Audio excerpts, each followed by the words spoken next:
I mean, Professor Sihanya, the night of chaos, we saw the commissioners coming out and trying to talk to the politicians who are in the auditorium. You are there, I'm assuming, talking to the agents to make sure that they leave the officials of IBC to do their job, the desks that were in that auditorium. And we saw reinforcement of police coming in, and there was law and order for the better part of that night, to all the way to now the announcement. Everything was calm. We didn't anticipate what we saw. The chairman can only secure the verification and after the tallying at Bomas of Kenya, but not to protect his officers wherever they are, or to protect the podium or protect the officers who are in the auditorium. It was the work of the police.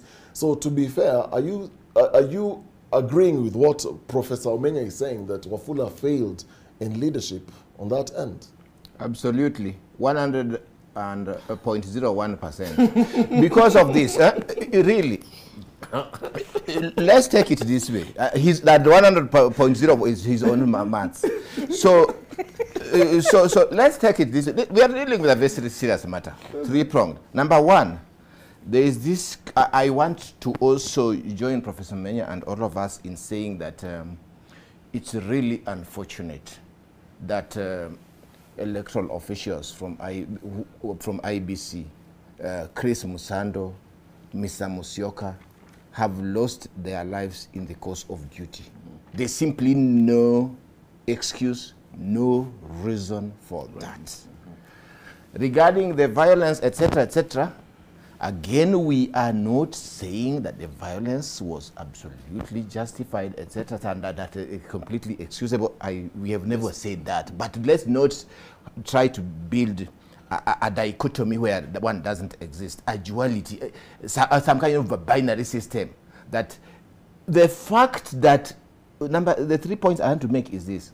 There's always this issue of what is the responsibility of the commission and what is the responsibility of the chairperson as a leader. And I teach, these days I also do active litigation, and I've always discussed this with my very good students, and I have a very huge tribe of, I belong to that tribe of many students whom I've interacted with in the past, and I've really seen also their response to some of these debates we are having, and they inspire me, and I also always engage them and say that as human beings, we must take responsibility for our actions. We must do the right thing, and that when we don't do the right thing, we as human beings, we can fall short. And when we fall short, can we apologize? It is clear that the commission has hurt many Kenyans.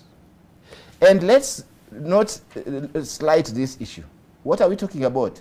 We are talking about elections. And precisely, the main thing at Bomas was presidential elections. A zero-sum game in Kenya.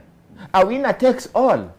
An issue of high power transfer, resource control, an issue which therefore becomes very emotive. And it's known. It's been known. And therefore, when somebody is acting as the leader of the electoral process in the whole country, they must conduct themselves like Caesar's wife. Completely should not even be suspected of bias. Completely communicative. And I want to tell you, as somebody who has followed these issues very intensely, not just as a consumer professor or a con professor, as I always say, but as also an advocate and somebody who is a clerk. We were in that low level, clerk, looking at numbers. And this is where I also learn a lot of these things. Let us also not overblame the police, because let's not overblame them. I'm asking Kenyans and the security agencies, with respect to Bomas. Why am I saying so? There was a lot of frustration in Bomas from Chebukati.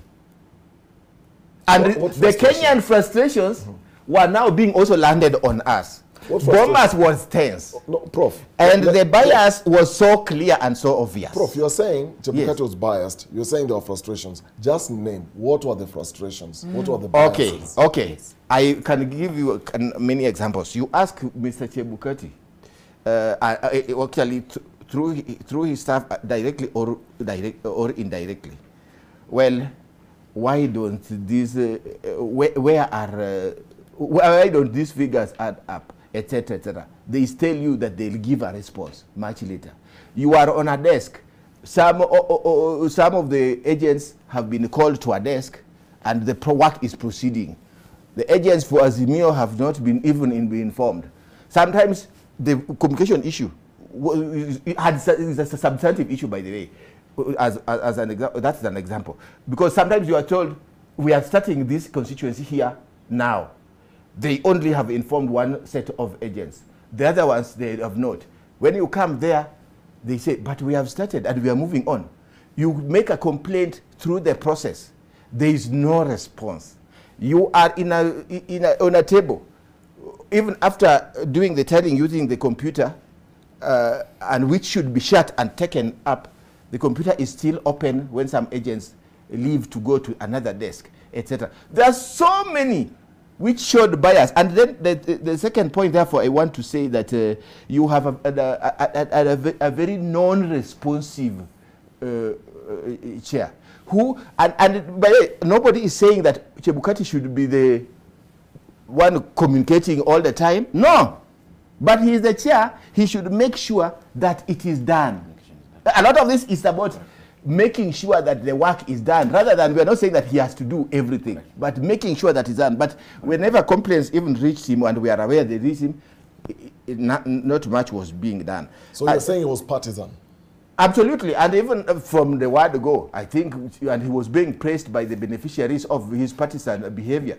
And you could see it. And speaking of partisanship, so that we have a balanced discussion. So there's always cause and effects in these issues, and let him take responsibility, and should even have apologized. Got you. Okay, I want us to take a break, but when we come back, I want us to interrogate this other portion of his briefing, because first he